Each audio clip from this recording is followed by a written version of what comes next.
YouTube, what is going on, guys? Welcome back to another video. Today we got another good short story read by our good friend UnRuleLee. Okay, this is part 3, which I believe is the final part to the story Disconnected. Deposit your soul coins and let's get started in today's video.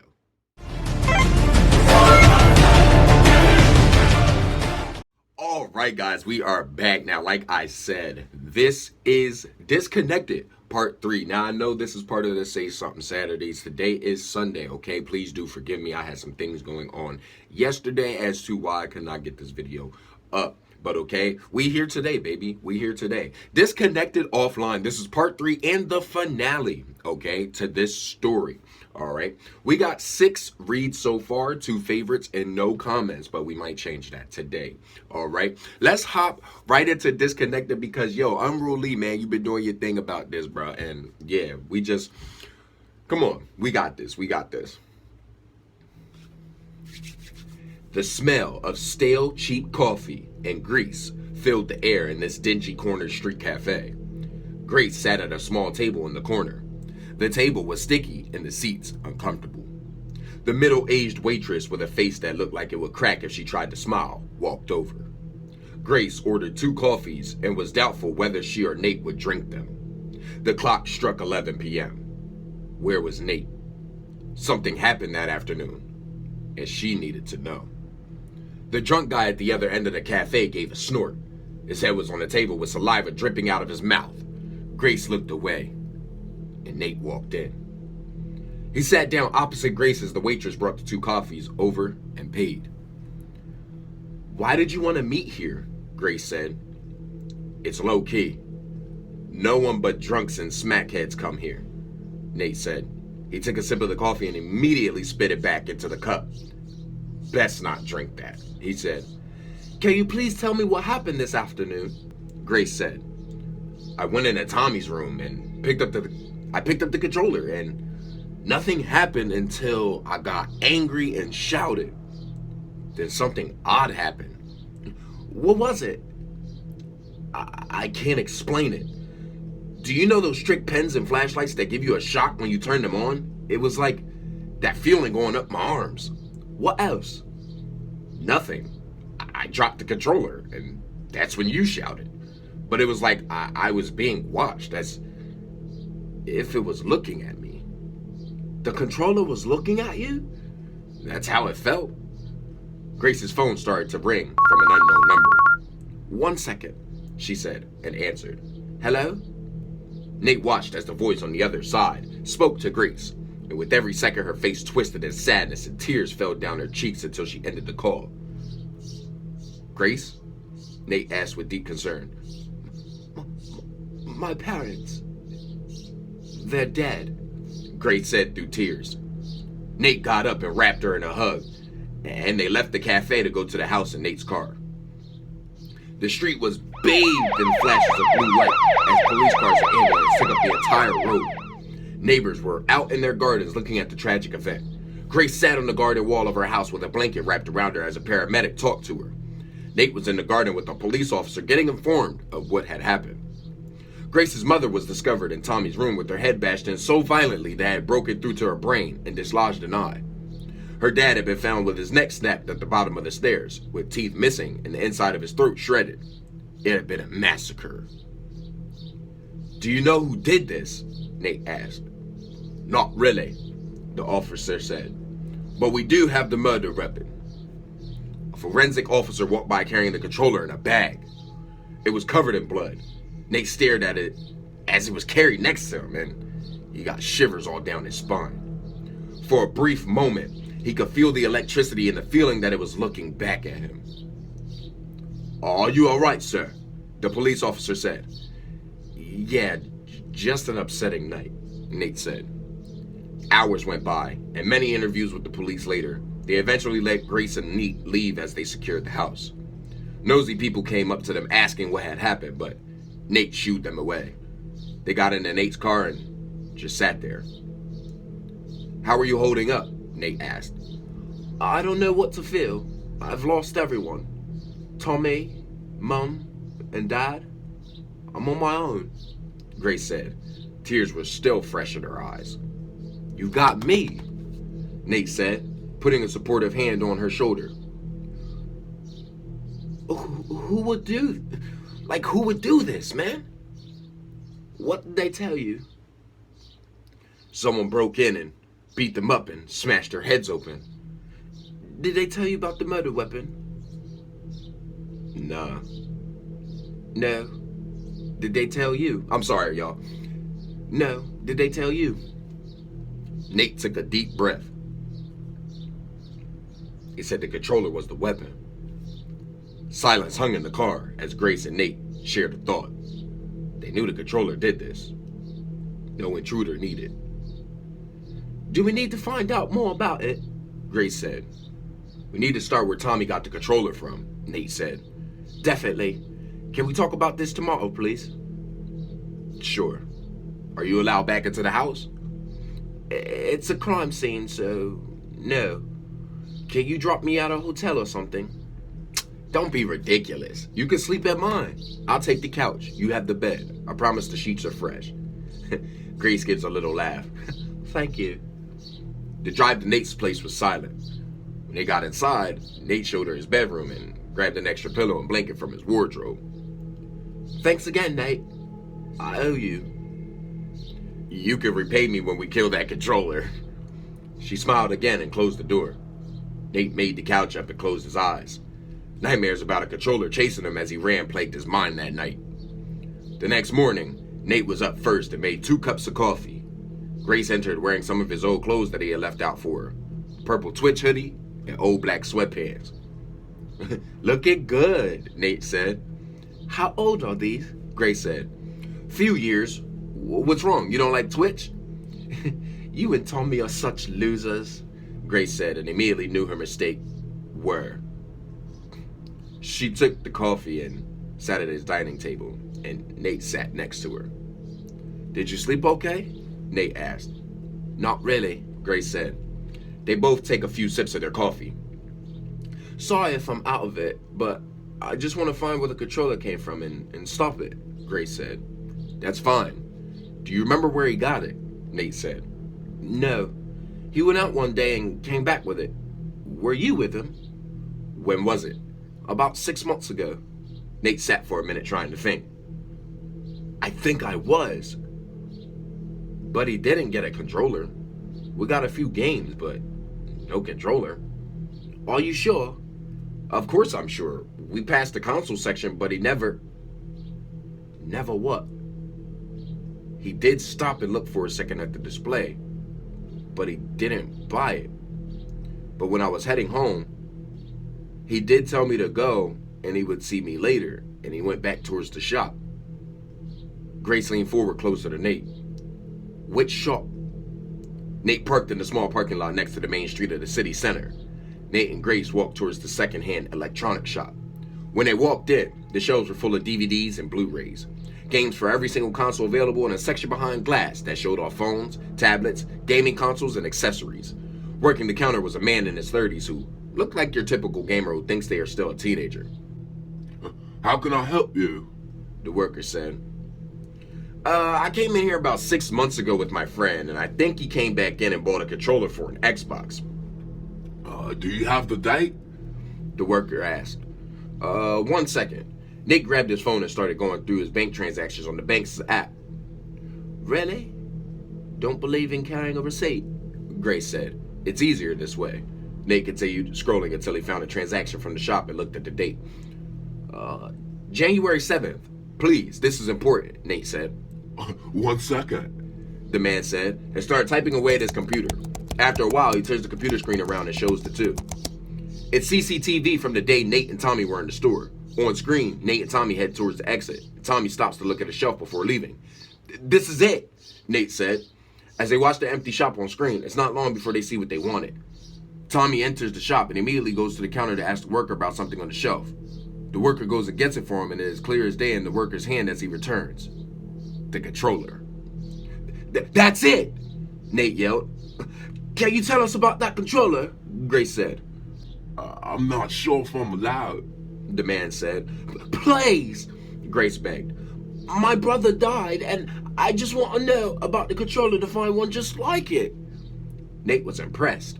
She lied so well that he would have assumed she was an actress or a criminal based on how natural she was. Fine, just don't tell anyone, the man said. You're the best, Grace said. He typed away on the computer, bringing up records and sales and other pages Nate had no idea about until he finally came across what he was looking for. That is very strange, the man said. What? Grace and Nate said in unison. The controller has been in the shop a few times before. It's had 5 owners, including your brother, in the past 2 years. Is this normal? Grace asked. No. Normally, if something is returned more than twice, we scrap it as it is classed as unwanted, the man said. Could we have the list of previous owners? Nate asked. I don't think that would be... It would be very helpful, Grace said. If there was a human equivalent of puppy dog eyes, she could do them. Hell, Nate wanted to grab the computer and run when he looked at her. Well, I'm sure it wouldn't hurt, the man said. 5 minutes later, Grace and Nate walked out of the shop with a list of names the man printed. You are something else but incredibly smart, Nate said. Shut up, Grace said, hiding a smile. Now what are we going to do with these? They aren't addressed. We go to the library. We use the computers to look these people up. Now who's the smart one? They walked through the automatic doors into the library entrance. The silence was deafening, and the smell of old and new books hung in the air. I'm going to look these names up. I want you to go and find books about anything paranormal that could give us clues, Nate said. Why can't I search the internet and you go book diving? Grace said with her arms folded. Because I spend my time on the computer all the time. Tommy and I didn't just play video games together. Now you're a hacker? No, I'm no David Lightman, but I like the challenge of finding out how websites work, so... Sounds illegal all the same. They both share a laugh, letting all the emotions from the past day come out. They stop just before it reaches tears, and silently they go off in separate directions. Nate sat down at a computer and, with each name, opened a different tab and began a deep dive into the list of names. It took some time, but after different articles and Facebook profiles, he finally tracked each name down to a death, and not a pleasant one. Jake Williams had been found with his ribs broken, and his ribs and heart punctured by multiple strikes to the chest. The controller was lying on his bed. Liam Parson was found with half of his body smashed through his bedroom window and his head beaten in. The controller was lying on the bed. Samantha Gray was found on her bed. Her face had been beaten so badly that they had to use dental records to identify her. The controller was lying on her bed. The first owner, Craig Smithson, was found hanging with the controller cable wrapped around his neck. The controller was found in his hands. Nate had to read that again. It was out of the pattern. He read the article fully and it didn't talk about any foul play like the previous victims. He searched for more information about Craig and, after a few false articles, he found an interesting one from a website that asked his age. Weird. The article said Craig hanged himself after being trolled in a game constantly, so he committed suicide. The worst bit was that he did it on live stream where people were egging him on and telling him to do it. The article contained a video, and against his better judgment, Nate clicked on the video. Craig must have only been 15. He was screaming into his headset, telling them to leave him alone. Tears fell down his cheeks as the chat told him to kill himself. It's revolting. Craig screamed that he would. He got up and pulled his chair to the middle of his bedroom and disconnected the controller cable and tied it around his neck and stood on the chair and tied it to his light. He screamed that he hoped the trolls would die and suffer like he had. With the controller in hand, he jumped off the chair. Nate closed the tab and turned away from the computer. He felt sick as the image of Craig's snapped neck lingered in his mind. He slowly turned back and faced the blank computer, trying to forget how cruel people can be online. It made him so angry, just the feeling he got when the controller zapped him. Wait. He opened the other tabs with news articles about the other victims and read through them again. Apart from the controller laying on the bed, They also had one thing in common. The victim had been gaming and shouting in their rooms before being found dead. It was anger. If you got angry while holding the controller, it somehow came to life and killed you. But how? "Are you okay?" Grace said. Nate jumped out of his skin as he turned around. She was behind him with a thick book under her arm. "You look like you've just seen a ghost." "Yeah, sorry. I just found out about the victims and all but one died in a violent manner involving the controller," Nate said. "What about the other one?" "He was the original owner. He killed himself after getting bullied by some trolls online." "What happened?" "He handed himself while screaming that he hoped the trolls would die. He held on to the controller the whole time." "That makes so much sense," Grace said with enthusiasm. She placed the book in front of Nate and began reading from a passage in the book. "It is believed that if a person dies while feeling extreme emotions, then that feeling will transfer to the closest object to the person upon death. If this death and emotion were both traumatic and negative, then an evil entity close to the poltergeist will be created and centered around that object." It made perfect sense. Nate couldn't speak. So, Grace said, "this Craig died in a traumatic way while feeling anger, which transferred into the controller he was holding. And every owner who has gotten angry while holding it has activated this evil entity which has killed them," Nate said. They had solved the mystery. The only issue now was the biggest task. "How do we get rid of it?" Nate asked. "That's the tricky bit. We need holy water, salt, and fire." "I'll just run to Exorcisms R Us and get the stuff." "How the hell are we going to get holy water? How are we going to get to the controller, which is in the police station as a murder weapon?" Nate said. "I've got an idea," Grace said. The police station was quiet as the desk sergeant looked at the time. He'd be off soon. He could savor that pizza he'd wanted all day. The door opened and Grace walked in. Mascara was dripping down her cheeks as she sobbed. Can I? Grace took a shaky breath. Can I talk to someone, please?" Grace said through tears. The officer jumped out of his chair and ran to help her. "It's okay, miss. What's happened?" He was trying to comfort her.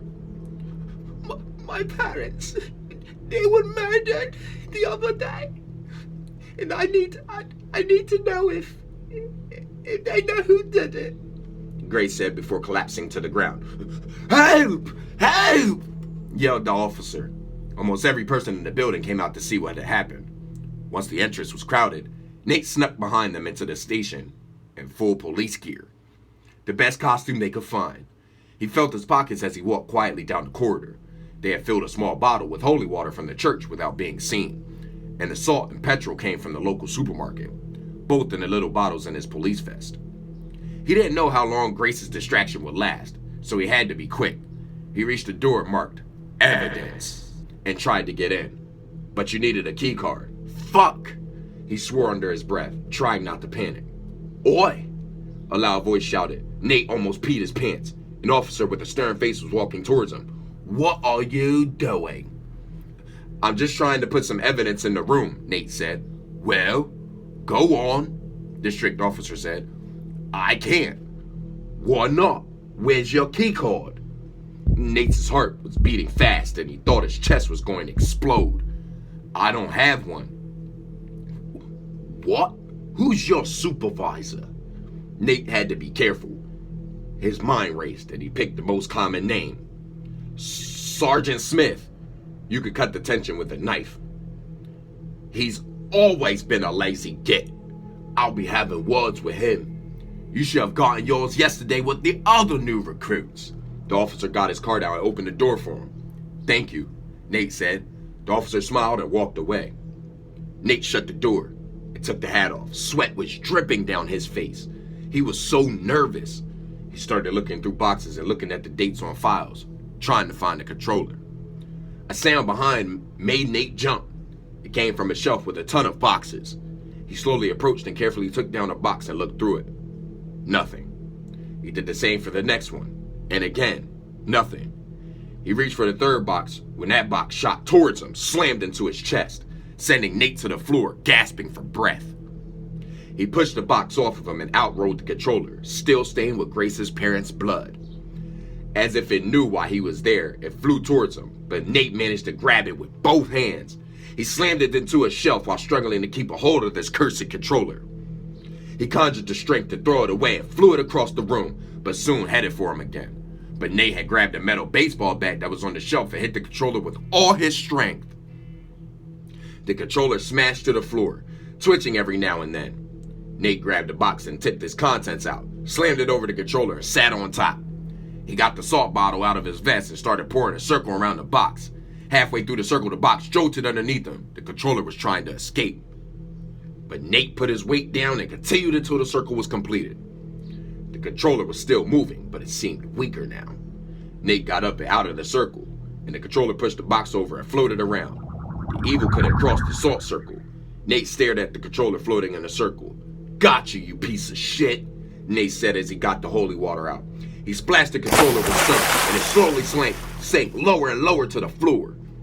"This is for Grace's parents!" Another splash, and it tried to attack him, but couldn't. Down it went. Another splash. "This is for those innocent people you murdered!" The controller was almost on the floor. "This is for Craig!" said another splash, and the controller twitched on the floor.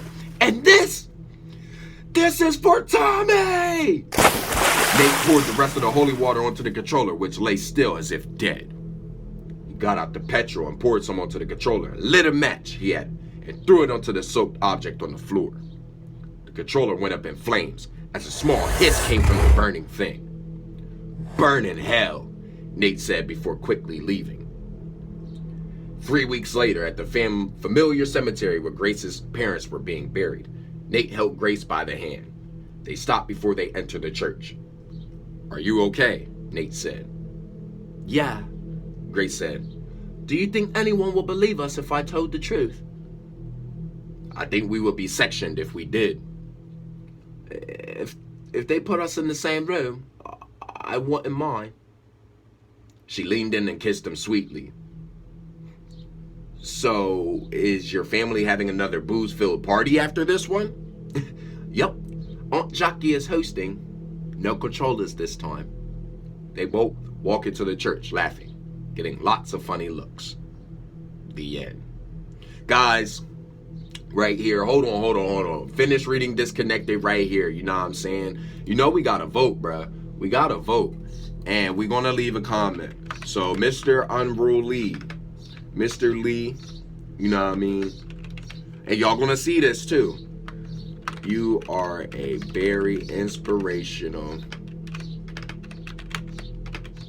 writer. Keep up the good work, my fellow comrade. There you go, my guy. There you go. So, since you guys say that I don't make no comments, you feel what I'm saying? There you go. UnRuleLee, just know, man, you are doing your thing when it comes to this, man. You are doing your thing. Disconnected, guys. This is the final part. Now, I do have a little bit of an insider on another story that, you know, is going to be doing some wonders with this. I won't say too much because it is not my business to put out there. It is Mr. UnRuleLee's business, and I will not go on ahead and put something out there without his permission. But I will say to stay tuned for what Mr. UnRuleLee has coming your way soon, and I promise you will not be disappointed. So guys, if you enjoyed this video, you already know what to do. Don't be afraid to hover and haunt that like button. Subscribe today to become part of the Soul Gang Team Nephilim. Let's get it. Tap that notification bell to know each and every time that I'm uploading these videos. And guys, remember, to be good at the game, you gotta kill with skill. And until our next nightmare, guys, thank you so much. Peace, peace, peace. Love you guys.